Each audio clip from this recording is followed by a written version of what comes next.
Deputy commissioner Mirpur Chaudhary यासर रियाज की वालदा माजिदा मुख्तसर अदालत के बाद वफात पा गईं।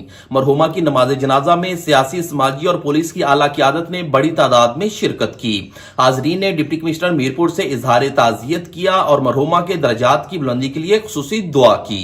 डिप्टी कमिश्नर मीरपुर चौधरी यासर रियाज की वालदा मोहतरमा मुख्तसर अदालत के बाद इंतकाल कर गईं। इन्ना लिल्लाही व इन्ना इलैहि राजिऊन। मरहुमा निहायत बावकार और नेक सीरत खातून थीं, जिन्होंने पूरी जिंदगी सादगी, खलूस और नेकी से गुजारी। मरहुमा की नमाज जनाजा में शहर भर की सियासी, समाजी और मजहबी शख्सियात ने बड़ी तादाद में शिरकत की। इस मौका पर महकमा पुलिस, सिविल इंतजामिया और दीगर सरकारी इदारों के आला अफसरान भी मौजूद थे। तमाम हाजरीन ने डिप्टी कमिश्नर चौधरी यासर रियाज से दिली ताज़ियत का इजहार किया और मरहुमा की मगफरत और बुलंदी दर्जात के लिए खुसूसी दुआ की। अल्लाह पाक मरहुमा को जवार रहमत में आला मुकाम अता फरमाए और लवाहिकीन को सब्र जमील अता करे।